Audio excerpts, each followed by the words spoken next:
Well, everything's sad about Imola. You know, what can you say? There's nothing that is not just heavy with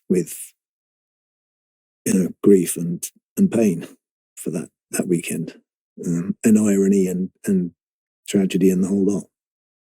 But what took my breath away was understanding that after it died, the race continued. Well, it stopped while they dealt with Ayrton. Sure. And then they restarted the race, yeah. But I'm interested in what was going on in your mind. My mind was, I hope they find out what it was, and if it's, but I'll do what I'm asked to do. I was asked to drive the car, and I didn't back out of it. I didn't say, oh, wait a minute. I had the option. I could have said, well, wait, what's going on here? Why did he go off, and so forth. You don't do that as a racing driver. You're in race mode, and you just default to race restarts in 10 minutes or whatever, and you go, okay, crack on. When did you know that the accident was more serious than just another accident? I knew on the grid, but I didn't know that. Anne Bradshaw, who was the Williams PR woman, I asked. She said Ayrton's gone off, and I said, well, how is he? And she said, well, it's not good. It's quite serious.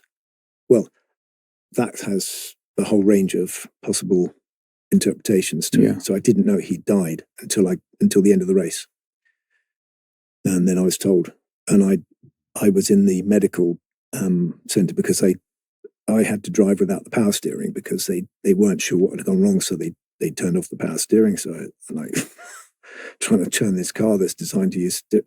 So I'm dehydrated and everything, and I'm in the medical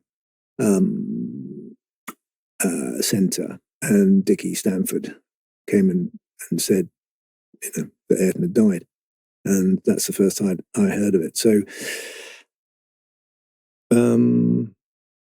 yeah, I mean, if you're talking about we'd already lost Roland the day before, don't forget. This is like the whole weekend was a complete and utter horror story. Yeah. And people not knowing what to do, how to respond, and it was shocking.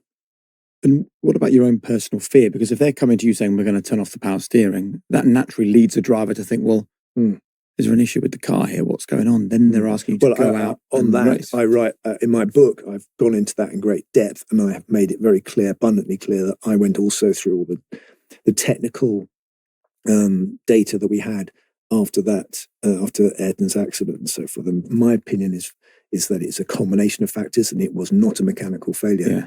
But I cannot convince anybody of that, because once they've got it in their mind, then they stick with it. So from my point of view, getting back to what you asked, I trusted the team. What else can I do? I can't keep going to the team and going, oh, are you sure you've done that? Have you done that? Or have you tightened that bolt? You can't go racing like that. You trust the team completely.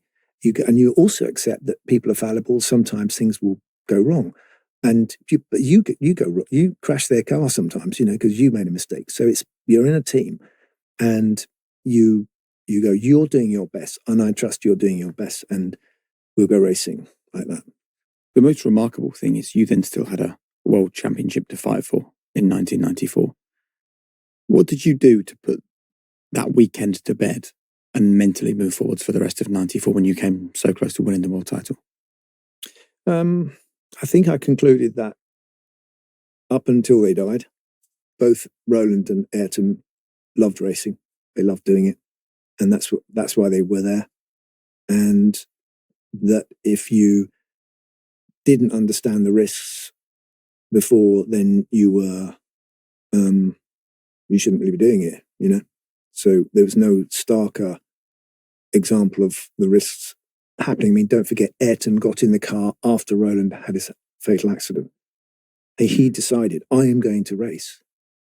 And so if we all walked away, then we would be not true to ourselves. It's very difficult. I mean, I think Ayrton got in the car because that's who he was. He knew that was Ayrton Senna.